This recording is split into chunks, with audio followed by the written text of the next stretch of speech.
Hi, guys. Hi, Hey, Secretary. How Madam are you? Secretary. How are you doing? Good. Thanks so much for doing this. We really appreciate you taking the time. We know how busy you are.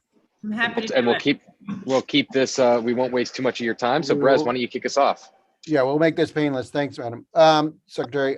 So let me start. We're going to start talking about U.S. semiconductor industry.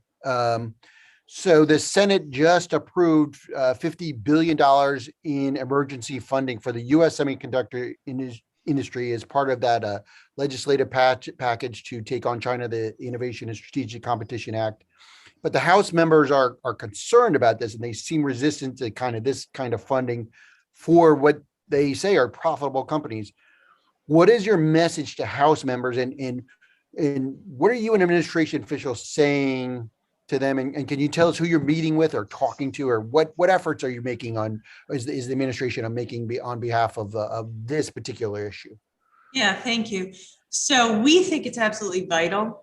And, I will note that the CHIPS Act passed the Senate with bipartisan support and an excellent vote. And I think that speaks to the fact that it's meant to really meet the needs of economic needs and also national security needs.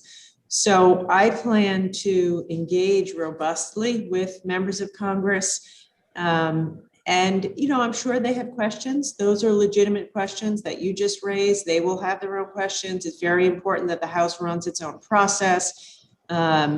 Speaker Pelosi, who I plan to speak with about this, I know understands the importance of it and will, of course, run the process in the House. But the truth of the matter is we can't afford not to do this. We are right now very vulnerable in our reliance upon a few other countries, particularly Taiwan, for a very high percentage of our chips. That is an economic risk. It's a national security risk.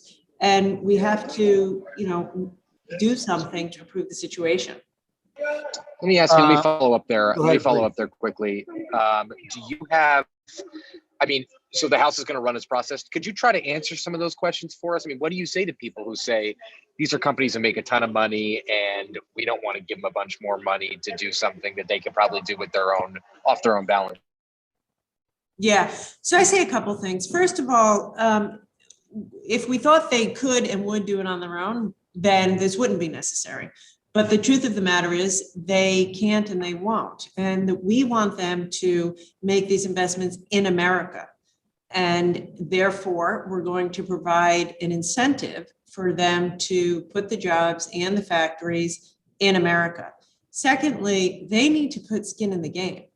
52 billion, although it's a very large number, is not nearly enough. And so what our job is to do is to take the 52 billion and use it to unlock 2 or 3 times that in private capital. The 52 billion, if we do this right, should unleash 100 plus billion of private capital. And in research and development, in job training, in creating these manufacturing facilities. So it's definitely not a free lunch for these companies. They have to have skin in the game to do it. But look, here's the reality.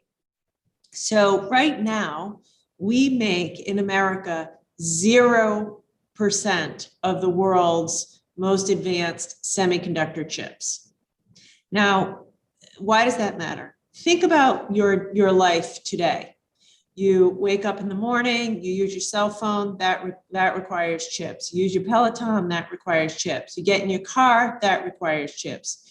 You use your computer, that requires chips. You go to the hospital, all the medical equipment requires chips, on and on and on. Everything in our economy, particularly as our economy becomes more digital, more technologically capable, relies upon semiconductor chips. And we don't make enough of them in this country. And we are very dependent on other countries, particularly Taiwan, for that supply. So, and I haven't even touched upon the national security risk. So this is a top priority, which is why the president has prioritized it. We have an opportunity right now to improve our national security, our economic security, make ourselves less vulnerable. And oh, by the way, create thousands and thousands of excellent middle-class manufacturing jobs for Americans. So it's, I think we have to do it, but to my mind, it's actually a pretty easy call given the circumstances. Can we talk about the steps the Biden administration can take administratively to help encourage domestic production of semiconductor chip? As you mentioned, in the pandemic, this is becoming a huge issue. I mean, we see it in the auto manufacturing industry that some of the automakers have had to scale down production because they didn't have access to semiconductors. Apple had to pay extra money to get the semiconductors. Is there steps that the Commerce Department can take administratively? Again, you talked about how we make 0% of the most advanced chips, and I think the percentage overall is down to like 9%. I think of the world semiconductor. And we're at one point, of course, the semiconductor was invented in the United States. We dominated in production, and now we're just a bit player in it.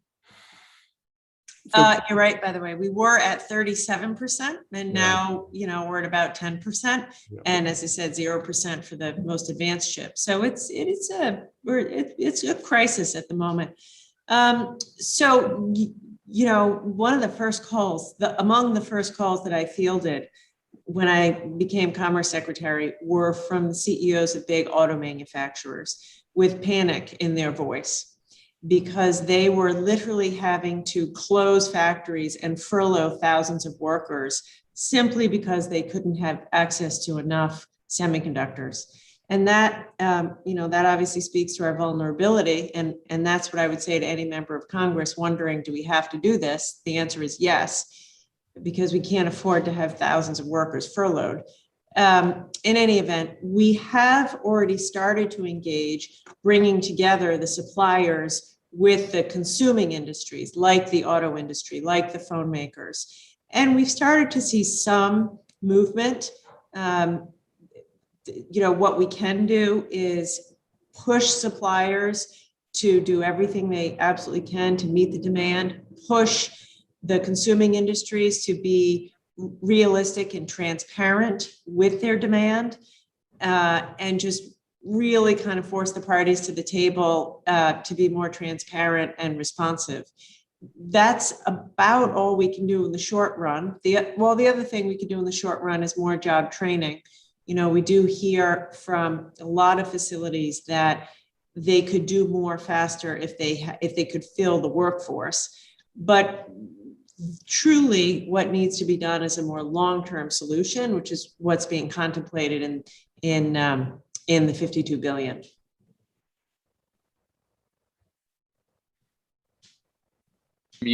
I'm muted. Sorry about that. Yeah, sorry. This is the world of Zoom.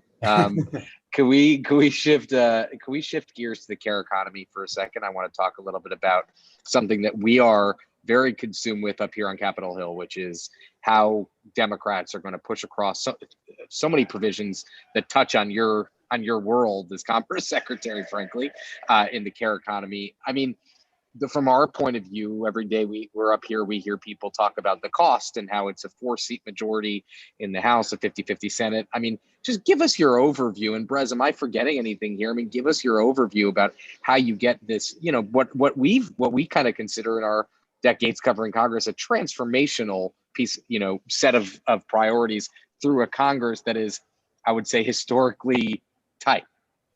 Yeah, so it is transformational. And it's one of the many reasons I love working for President Biden, because he knows this is a moment for bold investments that are transformational. To me, this is personal, because I did a lot of this work in Rhode Island. And I also have a soon-to-be 90-year-old mom who has an amazing care team. And so I've seen the transformational, what this can do in people's lives. Here's the reality. Right now in America, we have millions of women, and they're nearly all women, and disproportionately women of color, who work full-time taking care of our elderly loved ones, and yet they're living in poverty because they make $10, $11, $12 an hour. That isn't right. I mean, people have called COVID the she session. which is true. It is so clear that women were disproportionately harmed in this economy during the COVID pandemic. We have an opportunity right now by passing the care economy with one swing at the bat to lift so many women out of poverty, working women, hardworking, talented, skilled healthcare workers who are taking care of our moms and dads and grandmothers and grandfathers and disabled loved ones. And I just think, it's about providing dignity to these people who do such important work. But here's the other reality. We have a crisis coming in that the infrastructure to take care of aging Americans is not nearly what it needs to be. Right now, in every state in the country, it is a fragmented and frail system. We don't have nearly enough home care workers, and the system tilts towards nursing homes, which is not right for everyone and incredibly expensive. So I think, to my mind, this is just great policy. It's necessary. We are aging, baby boomers are aging. They're going to need infrastructure and caretakers to take care of them, and to make sure that those caretakers make a livable wage and have a dignified job, and most of whom are women. This to me is just a very smart proposal. And I suspect if you went around America and talked to governors, they would tell you a version of what I said to you, because the governors are the ones on the front lines dealing with this, trying to meet the needs in their communities and having this kind of frail system of home care. And that, I think, is why I, apart from, like I said, my mom, I lived it as a governor, and we made big investments in home care, unionized the home care workers, raised wages, and not surprisingly, it's makes the healthcare system stronger. Is you as involved in this debate on the Hill? Is there someone you're talking to, committee chairs or ranking members? Is there any group of members, lawmakers you're particularly focused on right now? For the care economy or general? Yes. Or for any of these issues? Is there somebody? Yeah. So, the boss, President Biden, is very serious about bipartisanship. So I think I have spoken to equal members of Democrats and Republicans. I have spoken or met with dozens of them, and will continue to do that. So no, not particularly. People have questions. What's the money for? Is it really necessary? Is it really quote unquote infrastructure? And I'll talk to anybody anytime, because this is just so important that it stays in the package. Well, that's one other thing is this, there's some concerns that this is just a new entitlement, and that we don't know, now it seems like a reasonable cost, but like you mentioned, the country is aging, and in 10 years, 20 years down the road, this cost is going to be much higher. What do you say to lawmakers are concerned? We're already, this is kind of an open-ended program that could turn very expensive in the long term. I think this will save a great deal of money, billions of dollars actually in the long term. To put somebody in a nursing home is multiple times more expensive than to allow them to stay in their home with home care. So not only is this the right thing to do for the workers doing home care, but actually it's going to save huge amounts of money in the short run and in the long run, to allow folks to be in a lower cost setting. And again, we saw that in Rhode Island. But I'd like to think that as Americans, we can agree on the basic principle that you should not work full-time and live in poverty. And there are millions of American women right now working full-time, working 60 plus hours a week, doing back-breaking work, taking care of our loved ones and living in poverty or just about in poverty. So it's not an entitlement. It's the right thing to do. It's good economics. It's good for our economy, and it's good for our healthcare system. The last thing I'll say is this. I'm able to be at work now because my mom has excellent healthcare. So even above and beyond all of the benefits that we've just talked about, it is in order to keep women in the workforce, we need to improve our care economy. And that goes for childcare as well as elder care and care for, our disabled loved ones. One more question for me, and then we'll let you go. We said we'd keep you to a strict 15-minute timeline. I want to ask you one more question here about the negotiations ongoing with infrastructure.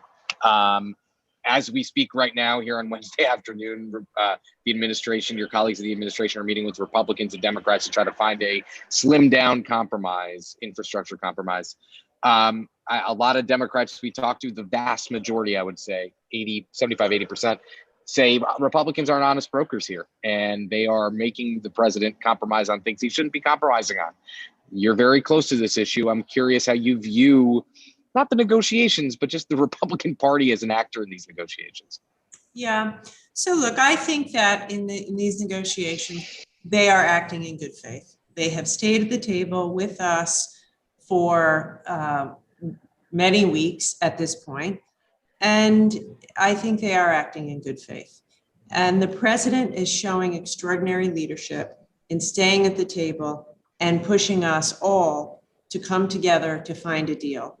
And that's what we need to do. Last week, some of us were in Brussels with the president, and it is so clear that the world, or our allies, the democratic world, wants to see America's government function. And President Biden is very clear on this. We want to show that our Congress, our government can function in a bipartisan way to solve problems and get things done. And so, we've moved very far in these negotiations. We're leaning into it in good faith. They're leaning into it in good faith. And the president's red line is, he says, we're not going to raise taxes on folks making $400,000 or less. And by the way, that includes the gas tax. And we're not going to stand for inaction. So I'm encouraged. I will say, as you say, I've been close to it. I've had many, many meetings, and I hope we get there. And I do think they've been acting in good faith. Madam Secretary, thank you very much. It was a great conversation. We appreciate it. Thank you, guys.